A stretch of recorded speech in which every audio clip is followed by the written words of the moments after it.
Hi, good morning. It's already 6:58 na kaya bumangon na ako. Pasensya sa hair, gulo-gulo. Tulog pa yung anak ko, mukhang napasarap ang tulog. Grabe kasi ang lamig dito, anak, mauna na ako. Ako pa sanang bumangon kasi sa totoo lang nalalamig pa talaga ako. Tumayo na ako kasi bubuksan ko na yung bintana namin. Sana all sexy, charot. Pasensya sa mga kalat, hayaan nyo na. Sarap umunat. Oh, pak. Parang nagsisi ako na bumangon na ako. Parang gusto ko pa ulit humiga.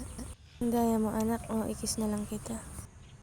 Nagtali na nga ako kasi mukhang nagagalit na yung buhok ko. Iniikot-ikot ko na, ay bahala na basta matalian ka. Sa totoo lang nilalamig pa talaga ako. Ewan ko ba kung ba't tinanggal ko na yung jacket ko. Kasi feeling sexy pose pa. Ay, maghilamos ka muna. Nagbablog ka na, wala ka pang hilamos. Pala yung bubungaran mo pag binuksan mo yung bintana dito sa amin. Ganda, diba?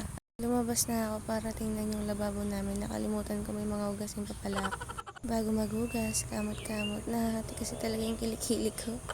Tinutubuan na siguro. Nag-iisip ako kung tama ba yung desisyon ko.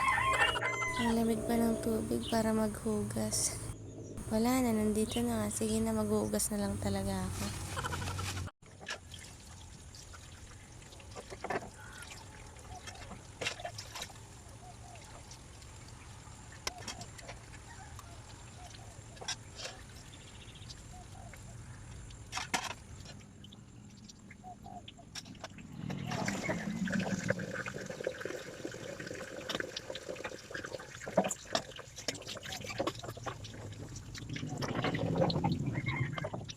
Ayan, tapos na ako. Hilamos time na.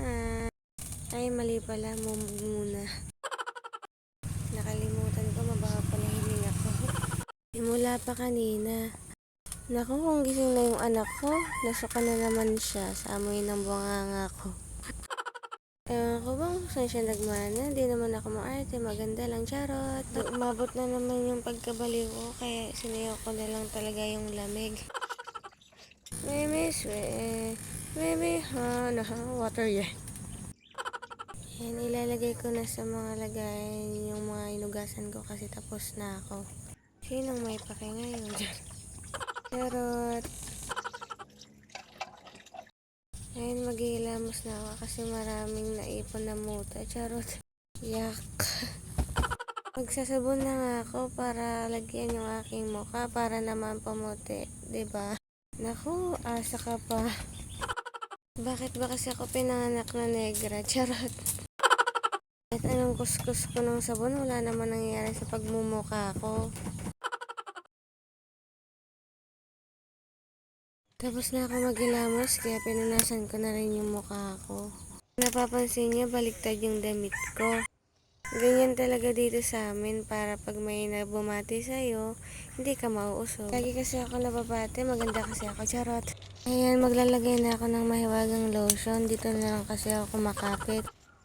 Ayan, ina-apply ko na. Pero bakit ganun? Sobrang puti na mukha na akong white lady.